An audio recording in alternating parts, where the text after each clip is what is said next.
Dans cette vidéo, on va calculer la limite de exponentielle x sinus x moins x carré sur x au cube de 4 manières différentes. 4 manières. Alors, j'ai déjà calculé cette limite dans une autre vidéo.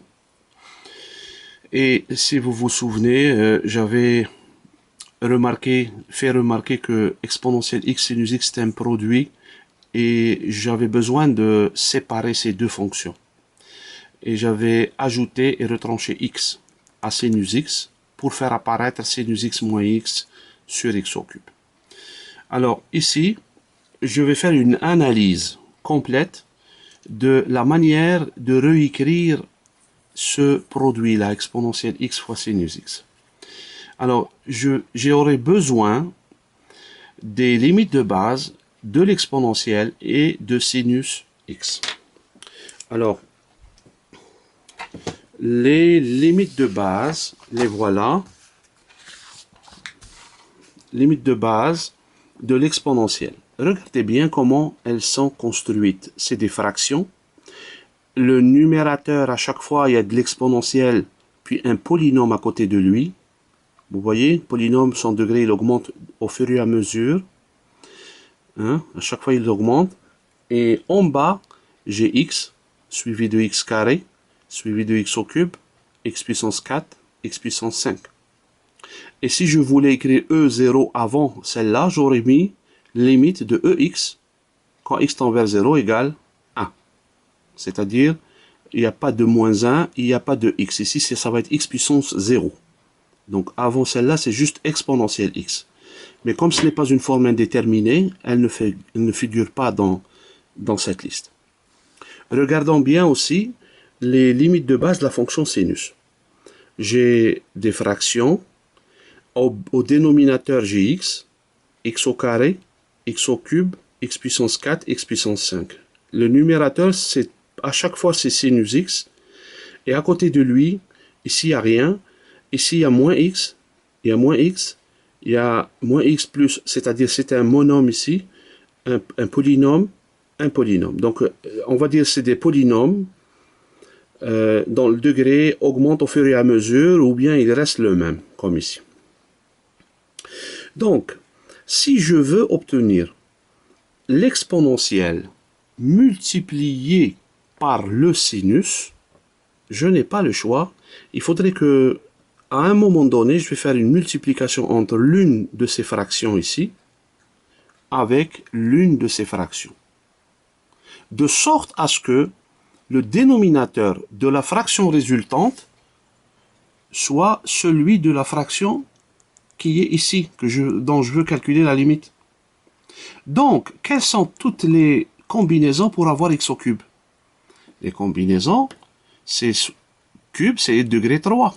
3, je peux écrire c'est 0 plus 3, c'est-à-dire je peux écrire x puissance 0 multiplié par x au cube qui me donne x3, ou bien je peux faire x fois x carré, ça me donne x3, ou bien x carré fois x, ça me donne x3, ou bien x au cube fois x puissance 0, ça me donne x3. Alors, examinons les situations. Ici, x puissance 0 fois x au cube, c'est-à-dire je vais prendre la fraction dont la limite est une limite de base, la fraction parmi les fractions qui sont là, dont le dénominateur c'est x puissance 0.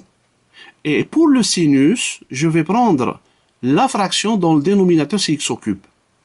Alors, pour le sinus, la fraction dont le dénominateur c'est x au cube, c'est celle-là, c'est S3. Pour le cosinus, pour l'exponentielle, ici je veux x puissance 0, comme je vous ai dit, elle ne figure pas là, ça serait en haut, exponentielle x sur x puissance 0. Alors voilà, qu'est-ce qu'il faudrait que je calcule? Exponentielle x sur x puissance 0, c'est-à-dire sur 1, multiplié par S3, par la fraction dont la limite c'est S3. Je calcule ce développement. Bon, je vais le faire par après. Je continue avec les autres cas. Si j'ai x puissance 1 fois x carré, donc je prends la fraction ici, parmi ces fractions-là, dont le dénominateur c'est x puissance 1, ok, ce 1-là, et pour le sinus, je prends x carré. Je viens chez ici, là, x carré c'est S2. Donc, c'est cette fraction-là. En d'autres termes, je considère ce produit-là, EX moins 1 sur X, ça c'est parce que j'ai voulu qu'il y ait X puissance 1 en bas pour l'exponentiel, et j'ai voulu qu'il y ait X carré pour le sinus. Donc, c'est ce produit qu'il faut que je calcule. Ensuite, si je veux par contre x carré pour l'exponentiel et x pour le sinus, voici les choix que je dois faire. La fraction où j'ai x carré pour l'exponentiel, c'est le E2. Donc, je suis obligé de considérer cette fraction-là avec cette fraction-là pour le sinus, parce que je veux x puissance 1 pour le sinus. Donc, voilà, ce choix-là, c'est exactement, il faut que je fasse ces produits-là. Si je décide maintenant que x au cube passe sous l'exponentiel et x puissance 1 pour le sinus, eh bien, j'ai pas le choix. X au cube pour l'exponentiel, c'est cette limite. Donc, moins 1, moins x, moins 1 demi x carré sur x au cube. Donc, voilà, moins 1, moins x, moins 1 demi x carré sur x au cube. Pour le sinus, je veux x puissance 0 en dessous. Donc, je veux sinus x. En fait, la même chose ici. Pour le sinus, si je veux S0 avant, ici, j'aurais mis limite de sinus x sur x puissance 0. Donc, voici tous les produits possibles. Je les ai mis ici en vert, des parenthèses en couleur verte. Alors, faisons les calculs et examinons cas par cas. Pour le premier cas, si je fais ce produit, j'aurai exponentielle x fois sinus x moins x fois exponentielle x sur x au cube. Le produit ici, c'est x au cube. Maintenant, moi, c'est cette fraction qui m'intéresse. Et ça, c'est ce que j'obtiens en multipliant ces deux fractions dont les limites sont des limites de base. Donc, qu'est-ce qu'il faut que je fasse? Ce que je veux, moins ce que j'obtiens ici avec les parenthèses de base. Donc, voilà, cette fonction, elle est là, moins ce produit. Et calculons donc cette fraction-là, moins cette fraction. Remarquons qu'on a le même dénominateur. EX sinus x moins EX sinus x, ça part. Ensuite, qu'est-ce qu'il me reste? Il me reste moins ce deuxième-là, ici. Moins, ça fait plus, XEX. XEX. Et ensuite, moins x XE2. Moins XE2. Sur x au cube. Cette fraction-là, je vois que j'ai x en facteur, je le simplifie. Et j'obtiens cette nouvelle fraction qui est la fraction de E2. Donc finalement, qu'est-ce que je viens de faire? Regardez bien, la fonction de départ, moins ce produit dont les limites se calculent facilement, est égale, au bout ici, une fraction dont la limite aussi se calcule facilement. Donc regardez cette décomposition. La fonction qui m'intéresse est la somme de deux fonctions. La deuxième, c'est une limite. Sa limite, c'est une limite de base. La première, c'est un produit de fonctions dont les limites sont des limites de base. Passons à la suivante. Ce produit-là, je le calcule. EX moins 1 fois sinus x moins x. Donc, ça me donne EX fois sinus x, c'est ce que je voulais. Ensuite, les choses qui viennent malgré moi, là, j'ai pas le choix, ils viennent avec parce que c'est ces parenthèses que j'ai considérées. Donc, la deuxième, ça serait x fois EX, la voilà. Ensuite, moins 1 fois sinus x, moins sinus x. Ensuite, moins 1 fois moins x, ça donne plus x. Je fais donc la fonction de départ, celle-là en bleu, moins ce produit-là ici. EX sinus x moins EX sinus x, ça disparaît. Ensuite, moins ces choses ici. Donc, moins par moins, ça fait plus. XEX. Ensuite, moins sinus x, ça devient plus. Plus x devient moins x. Et ensuite, je viens là, je mets moins x carré. Moins x carré, les voilà. Moins x carré. Maintenant, voilà ce que j'obtiens. Je vais l'écrire d'une façon à ce que je puisse calculer ses limites. Sa limite. Alors là, regardez, j'ai sinus x moins x sur x au cube, ça me rappelle S3. Là, voilà, je peux isoler ça. Et puis plus XEX moins x et moins x2. Je mets x en facteur et je le simplifie, il me reste x2. Voilà, en haut, c'est EX moins 1, moins 1, moins x. Donc, la fonction qui m'intéresse, elle est égale à ce produit qui lui m'a donné le EX sinus x. Et puis le reste. Le reste, c'est aussi la somme de deux fonctions dont les limites sont des limites de base. Ensuite, si j'avais choisi ce produit-là, je développe EX fois sinus X, moins 1 fois sinus X, moins X fois sinus X. Très bien. Je calcule la fonction de départ moins ce produit. Donc, EX moins EX, ça disparaît. Ensuite, j'ai moins ces affaires-là ici. Donc, j'ai moins par moins, ça fait sinus X. Moins par moins, ça fait plus X sinus X. Et ensuite, je vais écrire ça, c'est moins X